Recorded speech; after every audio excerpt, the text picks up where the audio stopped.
All right. Hello, ladies and gentlemen. Welcome to this lovely Sunday evening. Very special edition of Terrible Talk Sports. Y'all know me. Usually I do this Wednesday nights, but, an opportunity comes up. I cannot pass it up. And you'll see why. So, without further ado, I'd like to bring on our guest tonight. This is my first FCS Division I school.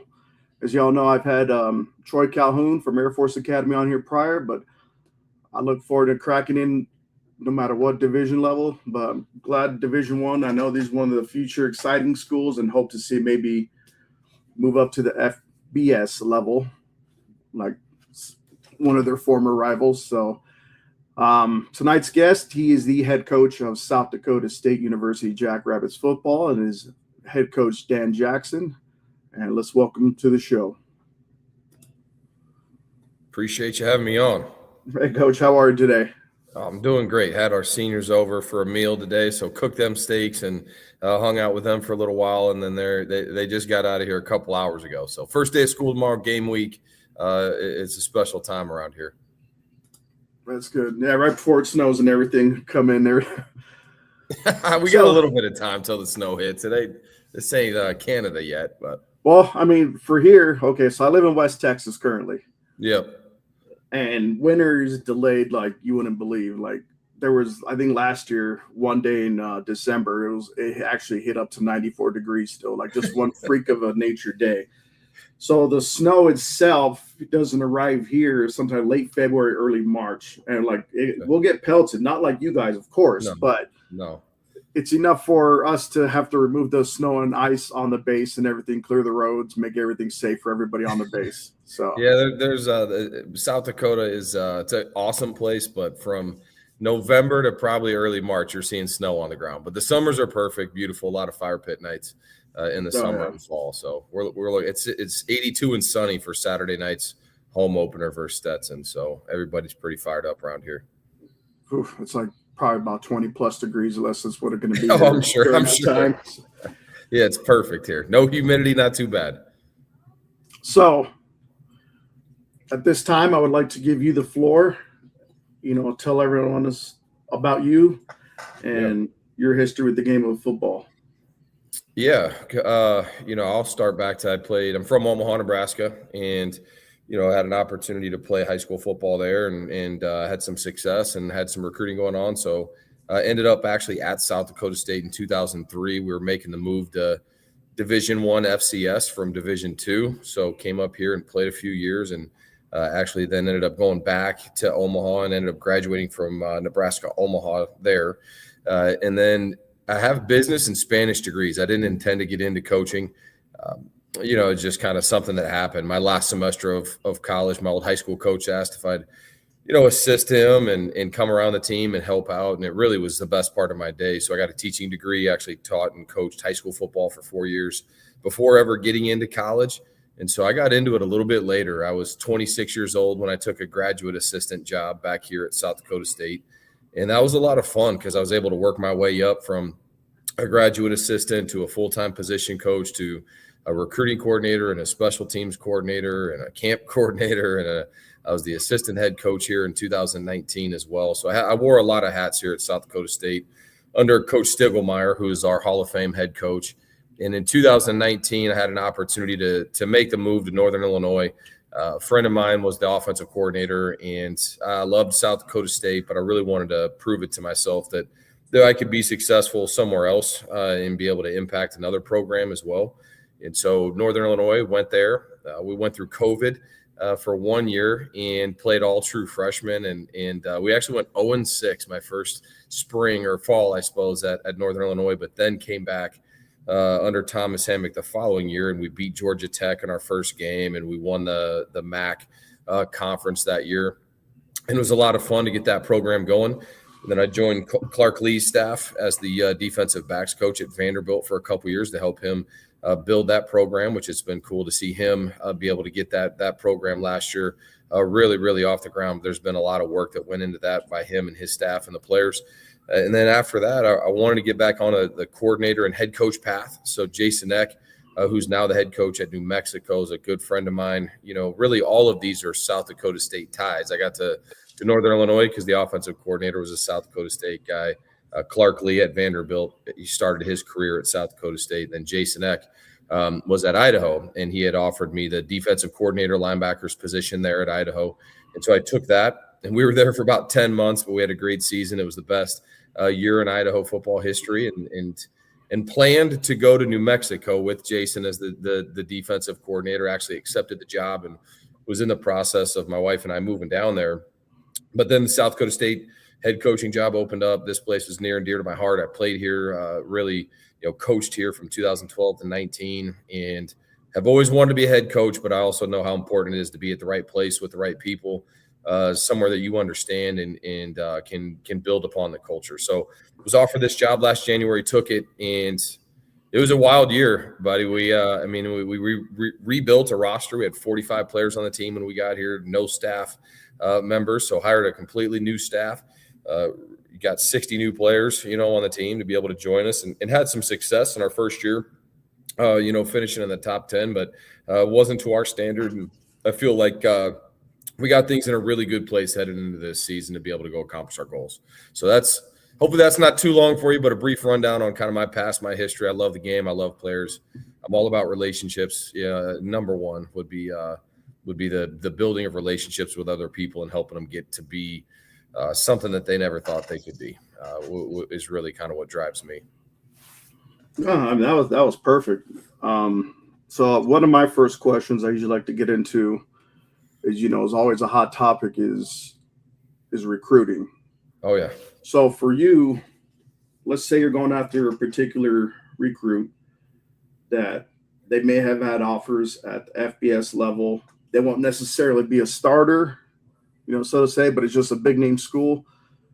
But as far as for your school, and playing time is important to them as far as starting early, what is it you try to, I guess in matter of convincing them to say, hey, we know you'd be a surefire stud over here at South Dakota State, and get that early playing time that you so desire. Now, whether they stay or not, that's up to them and up to you guys in hopes of convincing them. But initially, what's like your approach when you're dealing with a prospect like that?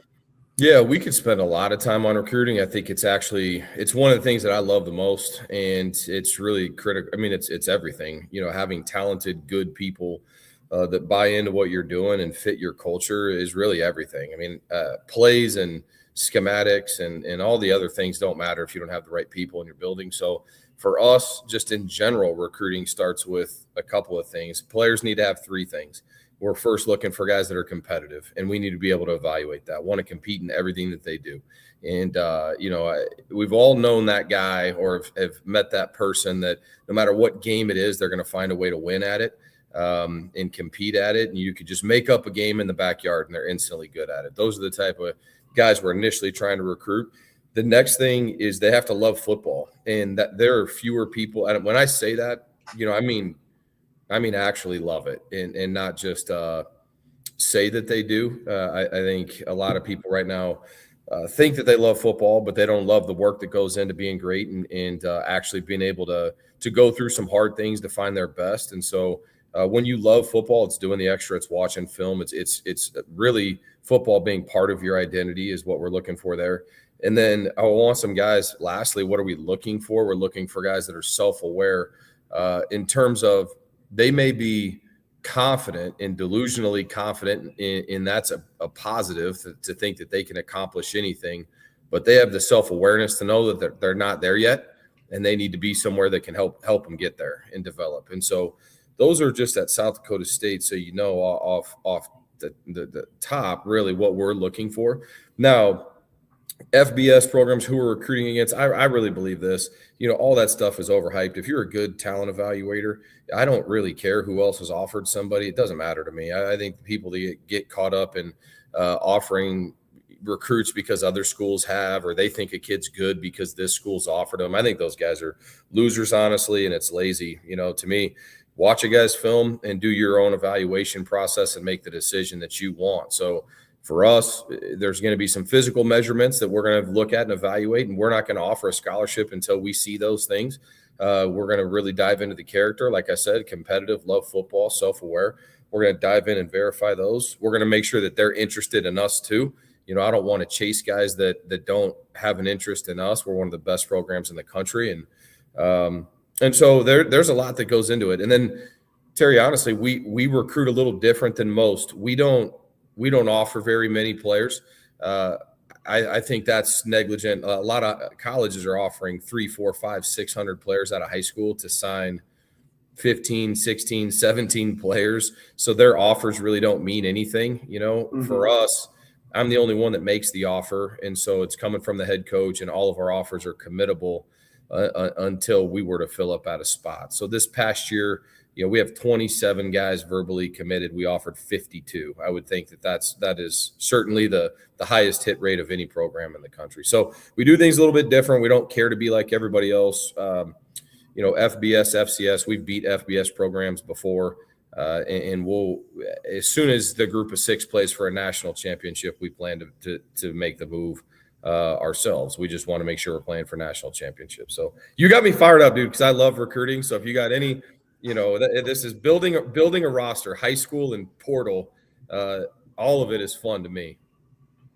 So I'm looking at recent memory as far as NFL players that came out of South Dakota State. And the first one comes to mind, I believe, and correct me if I'm wrong, and also add in if there's one that came in after him, was Pierre Strong, Jr., running back.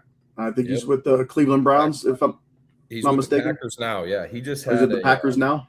Yep. Pierre's a funny one. You know, I was here when we recruited him, and he was a small-town Arkansas guy that made his way to South Dakota State. John Johnson was the running back coach at the time, recruited P. And, yeah, he just had a big kickoff return for the Packers last night or the night before. So he's I think he's the second or third string guy for Green Bay, but he's had a great preseason. He was initially drafted by the Browns, though. And there's been a lot, though. Like there's, you know, talking NFL guys, we have 16 players right now in NFL camps. Most recently, our offensive lineman from last year, Sam Hagan, was a free agent to the Houston Texans, but he's running with the 1s and the 2s right now in their offensive line there.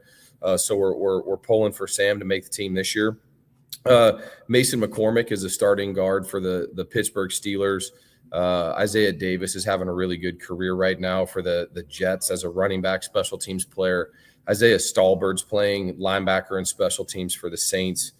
Christian Roseboom is the starting linebacker for the Buccaneers. He was with the Panthers before that in the Rams and has won a Super Bowl. Obviously, the tight ends, Tucker Kraft, you know, I think is the best tight end. And I guess him and Dallas Goedert can fight it out, I guess. But it's both of those guys are South Dakota State guys, so it's cool to see Tucker Kraft coming back from his ACL and you know, hopefully he can get his new contract and get healthy and get rolling here this season. But Dallas Goedert, Chris Oladokun played quarterback here. He's the backup for Mahomes the last few years, and he was just playing earlier today. I'm sure Dallas Beenum plays for the Saints. So just kind of off the top of my head, those are some of the guys. Mar Johnson is a running back for the Chargers as well. So I don't want to leave anybody out there. We've had a number of them, and that number hopefully will continue to grow. We've got some guys on the roster this year that I think a year from now are going to be making some noise.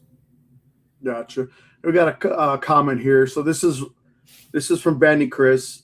He's the one I told you about, co-host with later on, but he has a question because he's a through and through diehard Vanderbilt fan. So love it. So as coach, you were at Vanderbilt for the second and third season of Clark Lay. In year 2, the team went 5-7. The wheels came off in 2023. How difficult was it to see the team take a step back in that way? No, I think the Vanderbilt experience in general, Vanderbilt's a place that to get it going, you need to have a vision. You need to be able to go through some hard times. Vanderbilt had struggled as a program, but Coach Lee, from the minute that I got there and from the minute he got there, which is more important, he had true belief that over time he was going to be able to win national championships and get the Commodores back on track. And so sometimes success isn't always linear, and you go through some ups and some downs and you have some big wins, and to be able to get the culture established the way you want it, it's not always easy. But Coach Lee is steady. He's highly intelligent. I can see, what can I take from what Coach Lee's done with the program? I see the question there is, Coach Lee is very intelligent and he's a great defensive mind and a football mind. But what I take from Coach Lee is his ability to constantly adapt and evolve. When it comes to NIL, we went from zero NIL dollars to Coach Lee and his staff getting creative to be able to have success in the NIL world. The relationships with the players, the way he's able to teach and interact with them, how he's able to connect with the community. Dr. Candace Story Lee is the athletic director at Vanderbilt, and I think she's a huge part of the success as well. She's been unbelievable. Look at all of the athletics at Vanderbilt and what they've been able to accomplish recently, and Dr. Story Lee's got a huge role in that, clearly. And then Clark, I would say Coach Lee, he has surrounded himself with some really good people. Jerry Kill coming on to staff, and I thought that was a great hire. And for somebody to be able to, for Coach Lee to be able to bounce ideas off of, that's been a head coach and had success, is critical. So Coach Lee's done an amazing job. I look forward to them continue to build on the success that they had a year ago. I mean, I know they made history last year. This was their first time in school history. I believe that they were able to achieve a 10-win season, and I know they look forward to building on top of that and hopes on their way to making the playoffs, possibly down the line. And who knows, possibly this season, because I know they got that star recruit coming out of high school, freshman. Yeah, they signed the top quarterback in the country, so they're doing. Yeah. Coach will keep it going there because he's not satisfied. Last year wasn't anything that he wants to just be a one-off. He wants to do it every year and to keep building on it. They will. And we got another question here from Mr. Roush 360. It says, Coach, talk to me about that Northwestern game that's coming up. Yeah, so week 0, we have Stetson coming to town initially, which is where our focus is. And I'm looking forward to a sellout, and our team needs to play well. And then the thing that I'm most excited about with Northwestern is you have a lot of growth between week 1 and 2. And so we've had a great camp. We're healthy. The guys are feeling they're motivated, they're fresh, they're excited, and it's going to be a great year. So we're going to learn some things about our program in week 0. We're going to be able to try some things and get some different guys in the game. But then leading into the Northwestern game, it's really exciting. We love playing in these type of games. Big Ten team on the road. We're playing in their Lakefront Stadium. Their new stadium isn't quite finished yet. I think it opens later this season. But for our players, we recruit Chicago a lot. We have a lot of Illinois ties in our program. So I would say the Northwestern game is going to be a fun one. We go into these games expecting to win, and we have won these games and played really well versus Power 4 teams. So we go in there, we expect to get a win. We expect to play well, play clean, play physical. We talk about being the most disciplined, physical, connected team in the country.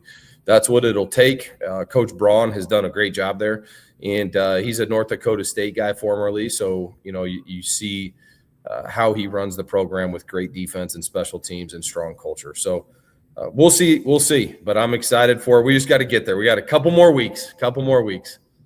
Yeah, and if I'm not mistaken, I'm not sure, is the new stadium done for them? The new stadium, it sounds like it's close, but they can't. I think they open it. Yeah, I think they open it more mid-season officially. I think there's maybe a few. Yeah, there's a few kinks or something that they need to get ironed out before they actually host the game. It'd be a lot of fun if we get it. But shoot, this one will be fun too. It'll be a good environment. Now, probably all South Dakota State people. Okay, so my buddy here, he is a diehard Penn State fan. I guess by the time a stadium opens, it'll be against Penn State. Gotcha. So one of my best buddies is at Penn State as the defensive line coach, Christian Smith. He was a former Jackrabbit that coached here together for a long time, and actually was the officiant in his wedding a couple years ago. So he just made the move to Penn State, the Campbell guy, and Jake Waters, their quarterback coach, is good friend that married my cousin, and so we've got some ties out there to the Nittany Lions too. I hope they do well. So we what would you say has been like, even whether before you got there, but it always seemed like South Dakota, South Dakota State, North Dakota, Montana, like all schools, they seem to like have the FCS on lock as far as being powerhouses. And, some people think geographically speaking, you wouldn't think an area like that, maybe up as far north that would be a powerhouse in football necessarily. Yeah. It's like, what would you say is the reason for their success and continued success? Yeah, for South Dakota State specifically for us, it didn't happen overnight. We were a Division II program that was okay, and then went into the FCS and gradually have built on the success. But it took 20 years of Division I football to win a national title, and we've been. I mean, we've got the longest running playoff streak in the country at 14 consecutive playoff appearances, and so that's great. But to me, it was for our program, it was a head coach, John Stuggelmeyer, that had been with the program for 30 years. And in college football these days, for a head coach to be somewhere that long, it really can establish the culture, and it's so rare. What I mean by that is the amount of assistant coaches that Coach Stig was able to bring in, develop, and then guys would move on and come back and move on. But like his tree got really big, so his connections got very strong. The players, same thing, were able to come in, and he was recruiting guys, and they'd come here and they'd play for him, and then they'd be able to come back and bring their families, and they'd be the same program and the same head coach. And over time, what happens is you build this culture that everybody's really proud of, that's the same, that hasn't been shaken up and changed all the time, to where the alums get lost and the traditions get lost. And so I think it starts with the consistency of Coach Stig. Our athletic director's been here for 17 years now, so his consistency has been phenomenal as well. So I think when your leaders are consistent, it gives you a shot. And in terms of this area with us in North Dakota State, and then even the Montanas and Montana States, what you find is we're the biggest things going in our state. So you're in Texas. There's a lot of things going on in Texas, right? Well, in South Dakota, this is Jackrabbit country. We are the professional team. We're the thing to do on Saturdays. Our players are the celebrities in the states, and so without professional sports and big Power 4 schools, our guys are the deal, and so that makes it a lot of fun. And I think when football matters, recruits feel it. People invest in our facilities. People invest. They give us their resources and contributions, and their season ticket holders. So I just think football is really important because it's the biggest thing going, and we're the biggest thing going in our state, and people get behind us. Gotcha. Oh, we'll go just one more here, recruiting from Vandy Chris again. And then we'll go towards kind of like your gameplay strategy. It says originally from Southwest Iowa, Chris, that is. Yep. Can you compare the level of football from state to state at the high school level? Like what state offers the best level of talent that you guys in particularly are in search for? Definitely. That's a great question, because where you're at determines that. I've recruited the Texas, I've recruited Georgia and South Georgia and Florida, and I've seen, there's great football all around the country. But for us at South Dakota State, what works? Well, for us, we need to dominate our region, and it starts in the state of South Dakota, which we have 33 players on our team from South Dakota, which you wouldn't initially think is a hotbed for Division I talent. But what there's a lot of big, lanky, underdeveloped kids walking around that we can get our hands on and feed them and work them out and lift them, and it means a lot to them to be a Jackrabbit. And they end up being professional players like the Tucker Crafts and Dallas Goddards and Mason McCormick's that we were talking about. But then it branches off to we got to crush Nebraska. We got to make sure we get after Iowa, the state of Minnesota as well, North Dakota, Colorado, Kansas City. So to answer his question directly and say where is the best area for us, it's been Iowa probably the last 2 years. Him being from there provides us a ton of value because the state's growing. There's a lot of talent there, and it's easy for us to get to. And but everywhere in this area is important to us. The Nebraskas and Minnesotas and Kansas City, and really St. Louis recently has been really picking up in terms of people that are interested in South Dakota State. Gotcha. All right, so now we'll transition from here, go towards your particular preferences, and what I mean by that is the formations you run both on offense and defense here. Coach, I moved from Kansas to Alabama, but Derby, Kansas is a hotbed for football. Oh yeah, Derby is an unbelievable school in Kansas. They've won a lot of football games. We've recruited some Derby guys in the past, so yeah, he's right there. That's a powerhouse that's only 5-6 hours away. So in terms of offense and your play calling, what's like your primary formation, or maybe a hybrid of maybe a couple formations and what is your primary go-to? Yeah, offensively, Eric Eisness is our offensive coordinator. He does a really good job. He's been the offensive coordinator here before when I was an assistant. He was at Northern Illinois. He's put out some really good players. And the thing that Eric does the best is it's players over plays. And so we're not going to be hard-headed and say this is our system and our scheme no matter what. We really try to evaluate our players. And then as coaches, we better have the answers to get the right guys the ball and how to do that. So we've had a lot of years where we've had Jake Winicky and Cade Johnson and Dallas Goddard, all receiver type guys, tight ends that'll all go over 1,000 yards, but also have a running back that's over 1,000. And then we've had Zach Zenner, Zach Zenner was an NFL player as well. He rushed for 2,000 yards 3 years in a row in this system. So we are very multiple on offense. It's more pro style when you look at it in terms of the verbiage. So I would say we're a little lengthier with our verbiage and formations and shifts and motions. And we huddle primarily, but we have multiple ways to speed and change tempo. And then we've really started to expand more of our run pass option component. So I would say this is a pro style offense that's using tight ends, 12 personnel, primarily 12 and 11 personnel. And then we can get funky with some 3 tight ends on the field and some things that way too. So we can adapt it how we need to be. I'd say most years we're probably 65, 35 run to pass ratio. Our quarterback is really talented this year. I think he's the most talented player I've ever been around. And so I think he's got an opportunity to have a special year running and throwing the ball. So we can do a lot with him. In defensively, we're a 4-2-5, 4-3, depends on who we're playing and who we've got in the game there. But 4 defensive linemen down. We do believe in having 4 down defensive linemen is the best way to stop the run and build a wall and control the line of scrimmage first. And then be able to be sound and have rules and not just be a blitz all the time type of system. And then we're built around having really athletic, fast linebackers where we're going to keep blockers off of them would be one of our main things on defense that we're going to do is try to prevent offensive linemen from getting up to our linebackers so we can let them run. And then in the back end, we're running cover 4 and cover 2 and cover 3. Really all the different coverages we can run and we mix in, and it's a little bit based on the talent that we have back there for that year or what fits us. But offensively, we're really multiple. I'd say 11 and 12 pro style type of team, and then defensively 4-2-5 with a nickel, or we can go 4-3 and get big with an extra linebacker.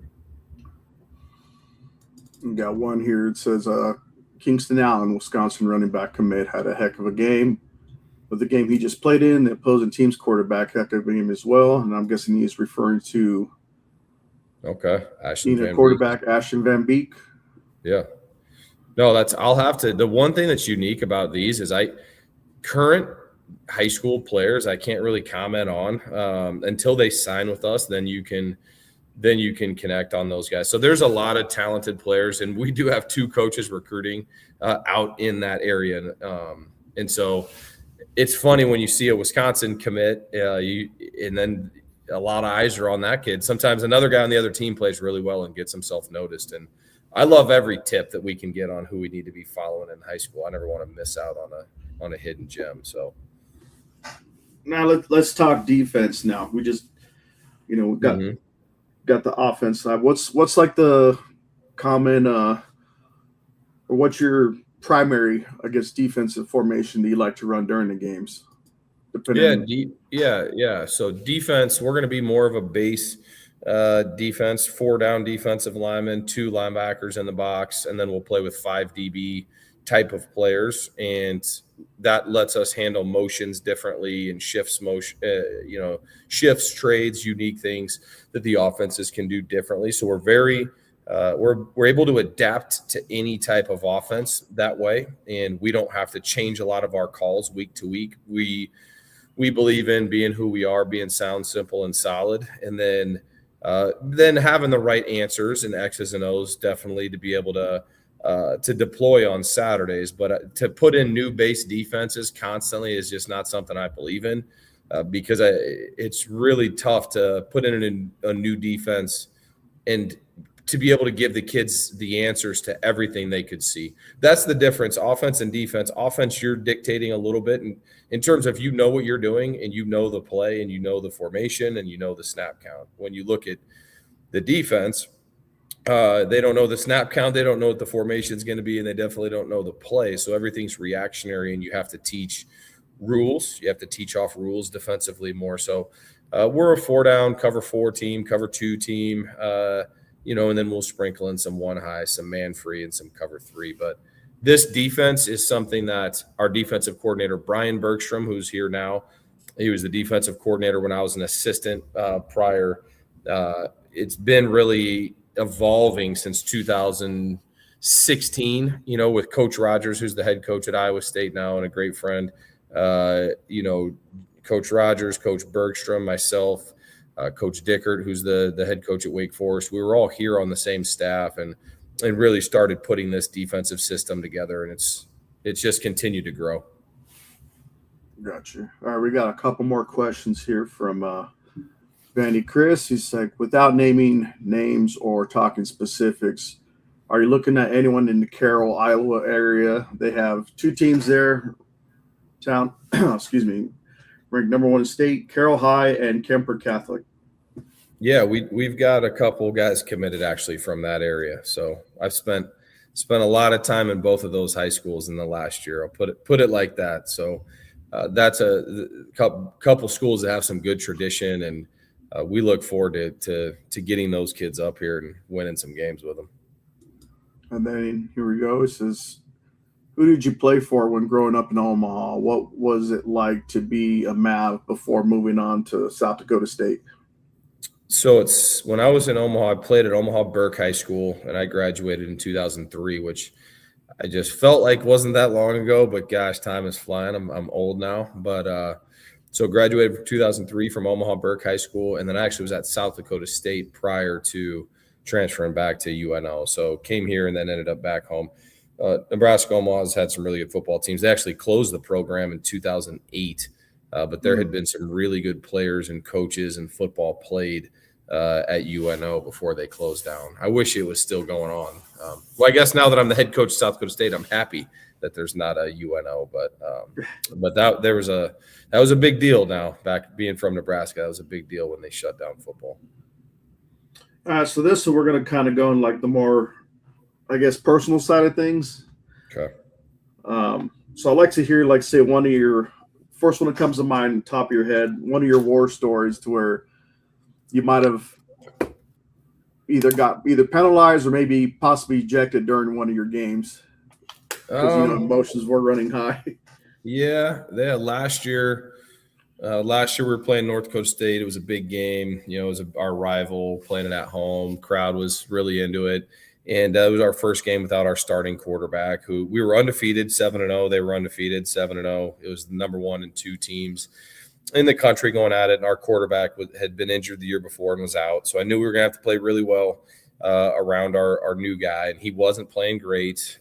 But we did go down and we scored a touchdown. And we cut it to a 2-score game. And then our defense went out there and had North Dakota State to like a 3rd and 15.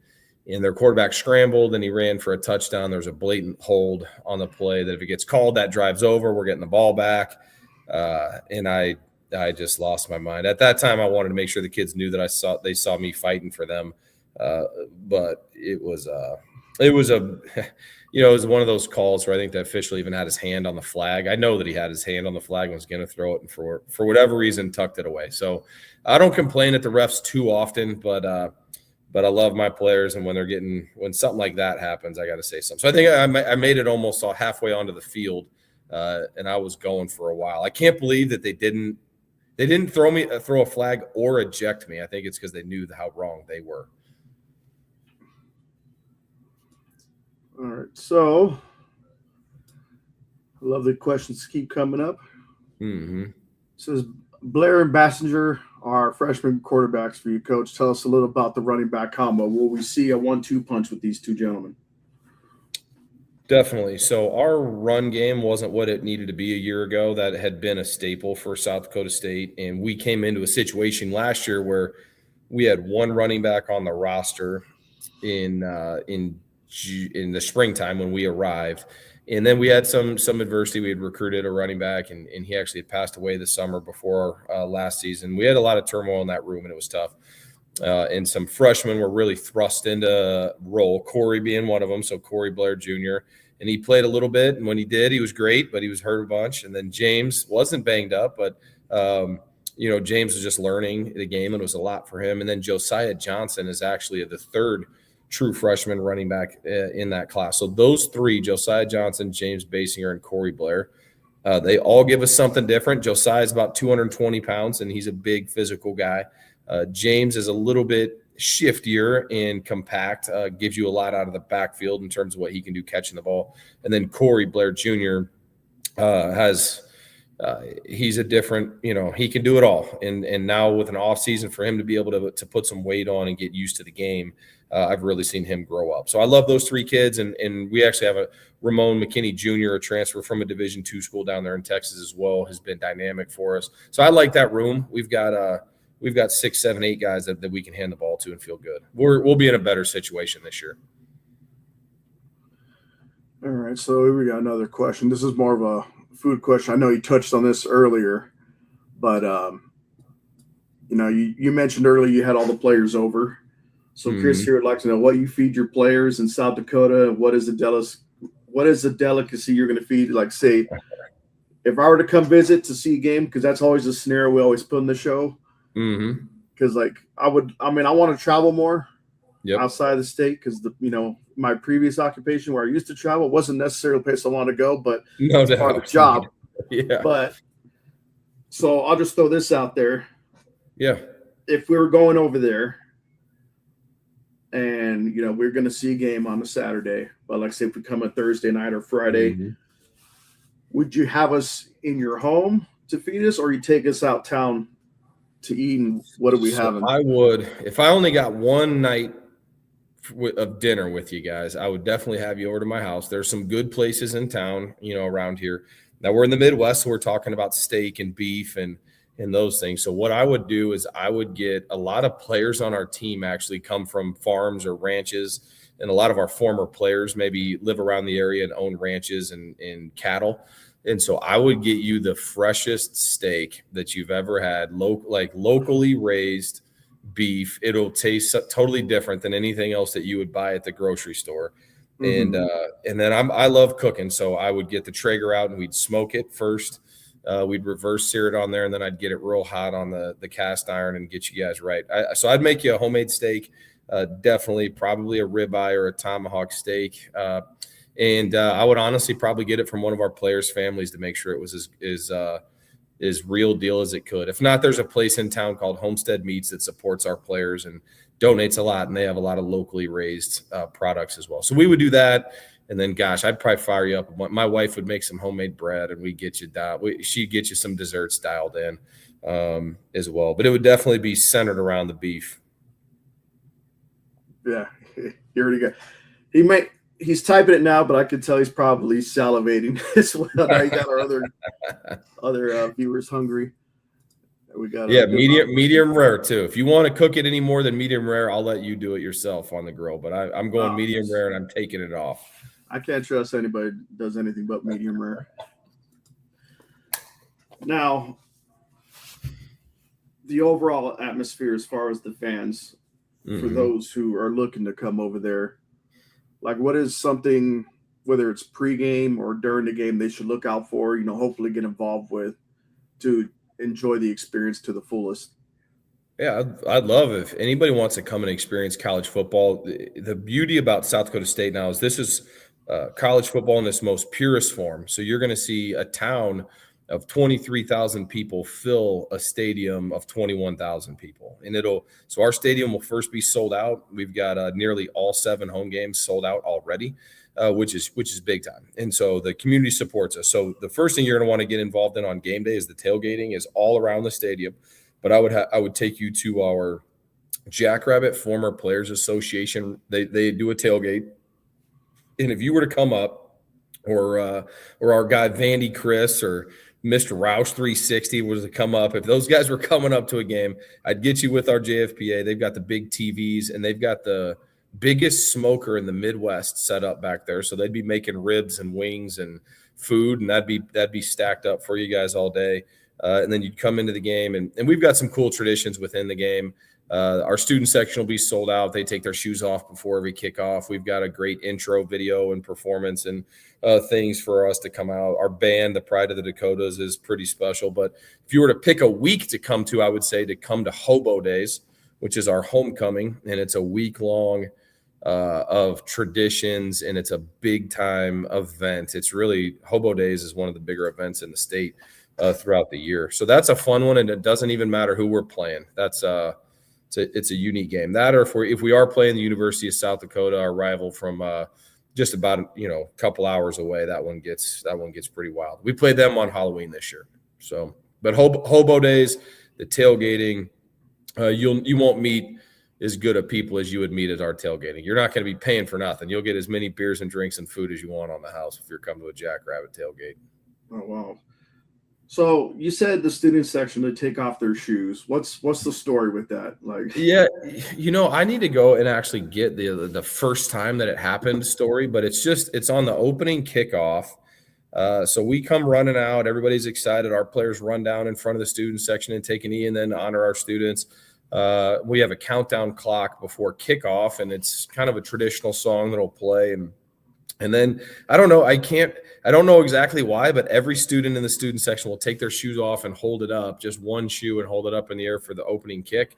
And then that's it. But they all get into it, and it's kind of a cool thing. And it doesn't matter if it's 0 degrees or -20 in the playoffs, or they still do it. So it might be a boot or a sandal based on the weather, but they do it. And yeah, our student section is right in the end zone, the south end zone, and they get loud. So it's a lot of fun. Now, you could, with this next question here, you don't have to confirm nor deny it. So we have the Coyotes in town for Halloween will be super wild. I'm sure there'll be some hijinks, right? State rivalry. Are you kidnapping their mascot? I won't do anything. I won't kidnap anybody, but it's going to be a fun one. There are some old traditions with that, though. Our fans used to throw out, this is years ago, they used to throw out dead coyotes on the field or the basketball floor or something if they were playing. And if we were playing, their fans would throw dead rabbits onto the basketball floor. This is 20, 30, 40 years ago. They'd sneak these dead animals in and throw them on the floor of the field in the middle of the game. So, yeah, that doesn't happen anymore. Times have changed, but that's a weird historical fact about that rivalry. Yeah, I'm pretty sure PETA must have loved them at the time. Yeah. South Dakota's different, man. South Dakota's different. PETA's, we've got all that under control now. Oh, that's good.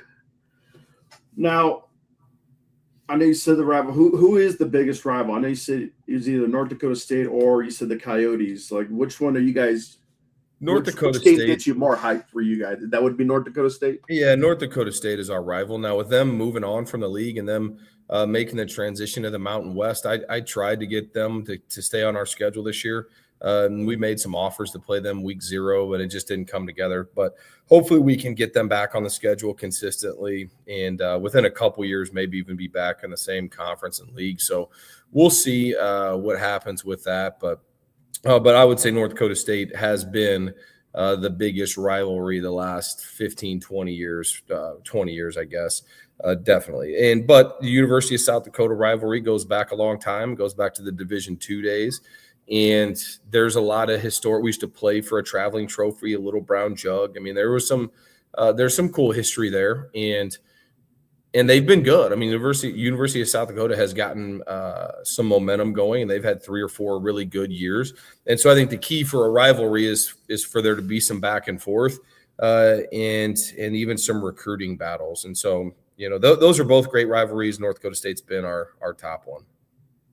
I think if you could see this comment here I posted, I think it's safe to say Vandy Chris is a Coyotes fan. He must be. He must be. You notice he said dead rabbit, no dead coyotes. No doubt. I love that you keep calling them coyotes, though, because they're going to get upset because they call them coyotes down there. But keep the coyote thing going. It's awesome. That you get to pick how you pronounce it. They like coyote. I'm with you. I think coyote's better. Yeah, there's an S. It's plural to me. So, but exactly. But I think. Well, first, I'm probably going to wrap things up here. Definitely, let's do it. I'd like to thank you very much. If you wouldn't mind, after the show, after I close everything down here, if you just might stick around for a couple minutes, I always have some off-air questions Okay. to ask, whatever the case may be. But at this time, kind of like gave you an intro. Now I would like for you, if you'd like to do your outro, give your shout outs to, your support system, family, friend, and I first appreciate you having me on. I think college sports are great because so many people care about them and people are invested in it. And guys like you are, there you go. Our guy, Vandy Chris, prefers the Jackrabbits. That's awesome. Yeah. But me too, actually. But no, I actually I think this is really cool what you're doing, and I appreciate you and thank you for your service. But then even beyond that, what makes sports so great and special is that so many people care and are involved in it. It can bring people together in a positive way, which is fun. So I love doing these things, and I love this community in our university. And I appreciate you having me on, and everybody that's ever supported our university or my path or journey. I appreciate their support all the time. I hope they know that. So. Anyways, I'm grateful for what you do and everybody that invests in our program. And if there's anything I can do in the future, you just let me know.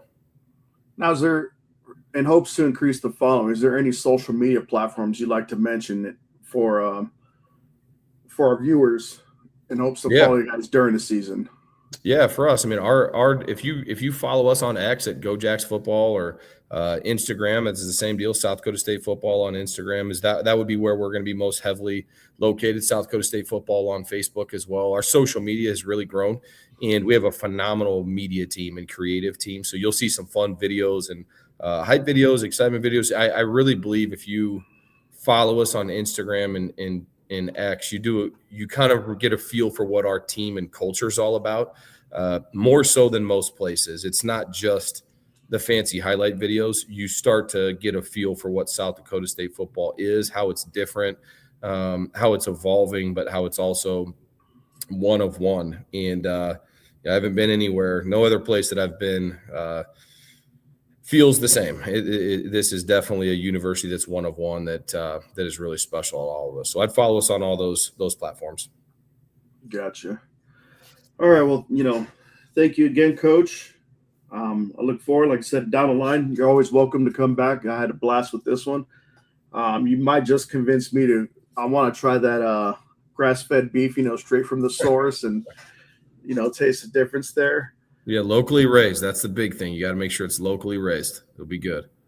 Yeah. Now, for everyone watching, all the 69 people watching live, and I know there'll be more after the show, but, thank you all for tuning in. This Wednesday, my show's still to go.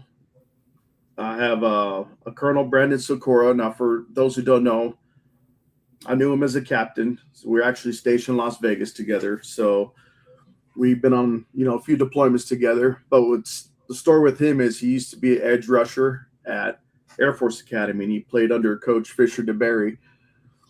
So looking forward to hear his story, and especially transitioning from the academy to, service life. And I'm pretty sure I know he's close to, hanging it up for him and start enjoying his next chapter in life. But again, thank you all. I will keep doing this as long as you all have me, and look forward to Wednesday and beyond. And thank you all for tuning in. Have a great night.